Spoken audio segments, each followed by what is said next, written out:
أعوذ بالله السميع العليم من الشيطان اللعين الرجيم بسم الله الرحمن الرحيم الحمد لله رب العالمين وصلى الله على سيدنا نبينا محمد وعلى الطيبين الطاهرين وصحبه المنتجبين. Louange à Allah, paix et bénédiction sur le noble prophète Mohammed ainsi qu'à sa famille purifiée et ses compagnons les plus dévoués. إخوة في الدين أحييكم بالتحية الإسلام وهي قول السلام عليكم ورحمة الله وبركاته.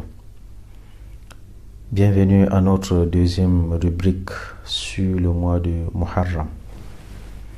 Tout d'abord, pour connaître ce qui s'est passé au cours de ce mois Muharram, nous allons voir un peu certains complots qu'avait comploté Yazid ibn Muawiyah. Yazid ibn Muawiyah était le fils de Muawiyah qui ne s'intéressait pas du tout à la religion.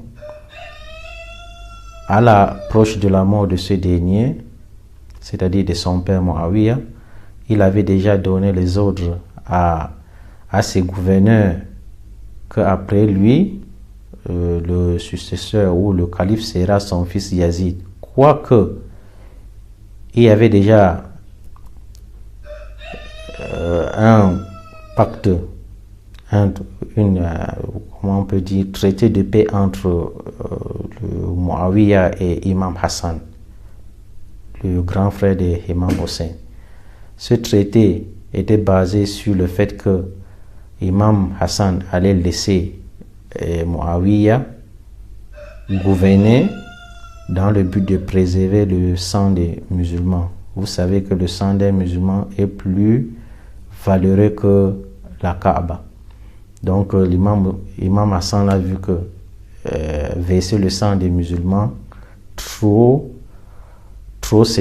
c'était trop, il fallait laisser la guerre, et il a passé un accord avec Muawiyah qu'après la mort de ce dernier, le pouvoir serait revenu à l'imam Hassan, ou au contraire, si l'imam Hassan est décédé, Imam Hussein allait prendre le pouvoir. Mais avant la mort de Muawiyah, il a donné les ordres à ses gouverneurs qu'après sa mort, c'est son fils qui allait le succéder.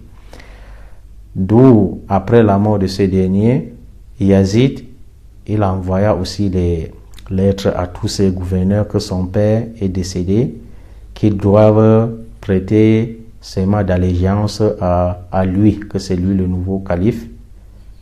Avant de proclamer ou de publier la nouvelle à la population, à la communauté musulmane, il faudrait d'abord prêter allégeance.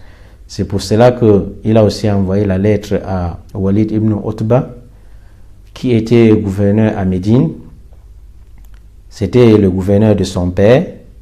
Lorsque son père est décédé, Yazid l'a envoyé le message en lui disant de prêter serment, chose qui a été faite, et lui ordonna de prendre l'allégeance de 3 autres personnalités de Médine qui étaient à l'époque de Muawiyah, qui n'avaient pas prêté serment à Muawiyah.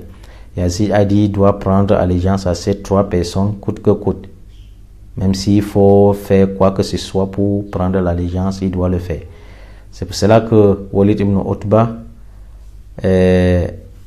envoya maintenant une personne appelée Marwan ibn Hakam. Marwan, qui était aussi gouverneur à l'époque de Muawiyah, Marwan lui a dit il faut les inviter chez toi au plus tôt possible, avant que la nouvelle ne parvienne à la communauté musulmane. C'est pour cela que l'imam Hussein, lorsqu'il était à la mosquée avec et ces 3 personnes, autant pour moi, ces 3 personnes, c'était Imam Hussein ibn Ali alayhi salam, c'était Abdullah ibn Omar et Abdullah ibn Zubair. C'était les 3 personnalités influentes de Médine. Lorsque Imam Hussein était à la mosquée avec Abdullah ibn Omar, l'envoyé de Walid ibn Utba, gouverneur de Médine, est venu en disant à l'imam Hussein et Abdullah ibn Omar que le gouverneur les invite à la maison. Après le départ de celui-ci, l'imam Hussein a dit à Abdullah ibn Omar que selon lui, le Muawiyah est décédé et que cette invitation c'est pour nous obliger à prêter serment à Yazid. Donc c'est la même chose, c'est ce qui s'est passé car l'imam Hussein, lorsqu'il partait à la demeure de ce gouverneur, il prenait ses proches, les intimes de l'imam. Lorsque l'imam entra dans la maison de ce gouverneur, il laissa ses gardes dehors, que si quelque chose venait de se passer, il devait immédiatement intervenir. Donc je ne vais pas entrer dans les détails. Lorsque Imam Hussein alayhi salam voulait maintenant partir à Karbala, en Irak, il est allé maintenant faire ses adieux à son grand-père à Médine, à la tombe du prophète, où il implora Dieu, et puis il somnola et rêva du prophète, où le prophète le caressa et lui donnait certaines instructions. Donc ce que je voulais nous faire savoir, c'est d'abord comment Yazid est devenu calife, comment la succession devait se passer en islam. Vous savez que c'est seul Allah subhanahu wa ta'ala sait. Dans le noble Coran, Allah dit dans un autre verset, Allahu ya'lamu haythu yaj'al risalata. Allah subhanahu wa ta'ala sait où il met. Il connaît les dépositaires même de sa révélation. Donc c'est Allah qui choisit les prophètes. De ce fait, c'est toujours Allah subhanahu wa ta'ala qui doit aussi choisir les successeurs de ces derniers.